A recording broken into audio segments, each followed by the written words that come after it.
You did the hard part. You got a group of friends together to play D&D. And now you want to take your session up a notch by projecting your map. Providing a map and other visuals can make your session way more engaging. Projecting a map can help set the scene and introduce your players to new environments, keep track of explored and unexplored areas, and help reduce the amount of minis you need by visualizing enemies and players with avatar tokens. When you use a projector to do this, you can project your map onto a wall or onto a table. This way, all the players are comfortably interacting with the map instead of crowding around a small laptop or a hand-drawn map. This can help create more opportunity for players to come together and strategize. Sounds great, but how do you actually do this? All it takes is 3 things: a tripod, a power source, and a portable projector with a tripod thread on the bottom. This creates an easy setup that does not require any mounting and putting any holes in your walls or ceiling, and it is extremely portable. For today, I'm using the NexiGo Nova Mini. Not only does it have a tripod thread on the bottom, but it also has Google TV. So not only can you download apps onto it, but you can also cast your device directly to the projector. Plus, it's powered by USB-C, meaning you can charge it with a portable battery. No outlet required. Regardless of which projector you choose, make sure it's small enough to carry around with you. That way you can easily carry it with your dice, miniatures, dice trays, and props. Let's get into how to set up your map projection. The first step is attaching the projector to your tripod. Setting up the tripod is easy. Take the quick release mount and attach it to the bottom of your projector. Fasten the projector onto the tripod, raise it to your desired height, and adjust the y-axis so that it's properly pointing at your wall or table. The higher and more centered you can get the projector over your table, the better it will be to help reduce shadows. If you want to get real fancy and completely eliminate all shadows, then you should get an overhead attachment for your tripod so it's directly over your table. But for today, I'll just be using the Sue tripod. You can use almost any tripod, just make sure it's sturdy enough and has the correct thread size. And always remember to lay down the back of your tripod so that it doesn't fall over while you're gaming. Next, figure out how you're going to power your projector.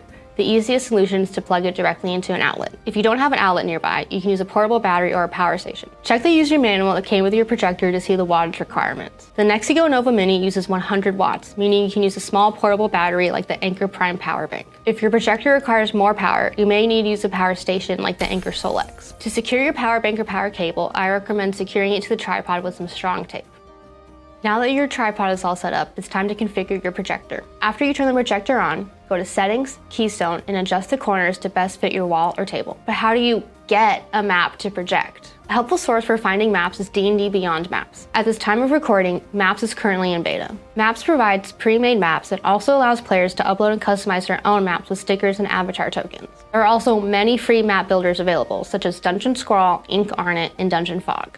And there are many options available on YouTube. With some projectors, you'll be able to play these directly through the YouTube app. But you'll need to connect a Fire TV stick or something similar to your projector if it does not have an app library. If you have a digital image file of a map, I recommend connecting it to your projector through a USB hard drive. This is the easiest setup for static maps that don't change as players encounter new environments and new enemies. If your map has fog of war, weather changes, or other dynamic events you'd like to trigger at specific moments, I recommend connecting your laptop through an HDMI cable. Or you can cast your device directly to your projector. And for the best picture, use a white tablecloth like I am right now.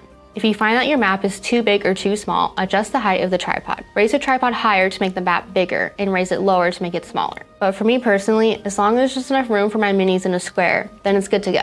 Now, I know what you're thinking. Wow, this is so cool and I don't have to put any holes in my wall or ceiling, and it is so portable. I definitely want to do this.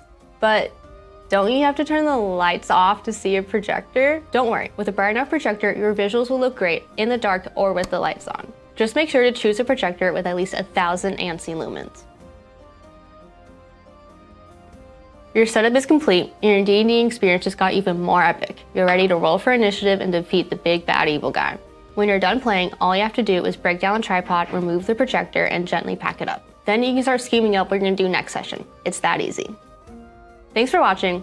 You can check the Nova Mini on the NexiGo website. And to all the DMs who are watching, I hope you down some players. And to all the adventurers out there, go ruin your DM's plans.